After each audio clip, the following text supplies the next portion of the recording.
performinga nga bwe twali twagala naye amasomero ga UPE mu Kawempe division gali registered first grade eziwera era gayisizza abaana abawera obwo buwanguzi bwa njawulo nga temwerabira nti abaana abakoze P7 ku mulundi guno baali mu P5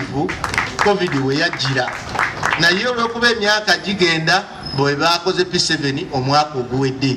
bwebanga twasobodde okufunayo first grade mbebaza mwebale nnyo abasomesa baffe ne department y'ebyenjigiriza ate era bwe nyongera okusaba nti sikyandibadde kyabwenkanya okuggyawo amasomero aga gavumenti ekyetaagisa kiri kimu kulaba nti gavumenti tugitekako amaanyi okuteekamu ebyetaagisa okulaba amasomero ago nga gafuna ebyetaagisa ebigasobozesa okubeera nga gakola bulungi naye okugaggalawo si yandibadde solution kubanga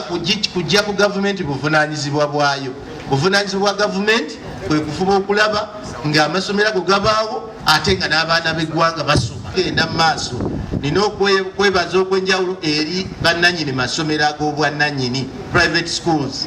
nina okwebaza okwenjawulo mukola ekintu kinene nnyo okubanga muteekawo amasomero ago okweyama kwenina gye muli nti sigenda kukkiriza kuggalawo essomero nalimu mu Kawempe division kuba manyi kyemuyitamu okuteekawo essomero mbadde meya okuva 2016 gavumenti teteekangawo essomero nalimu kubanga terina nsimbi zisobola kuteekawo essomero naye bwolaba omuntu ng'akukwatiddeko nze ŋŋamba ekyange kiri nti tukuyambeko buyambi okulaba ng'otuukiriza required standards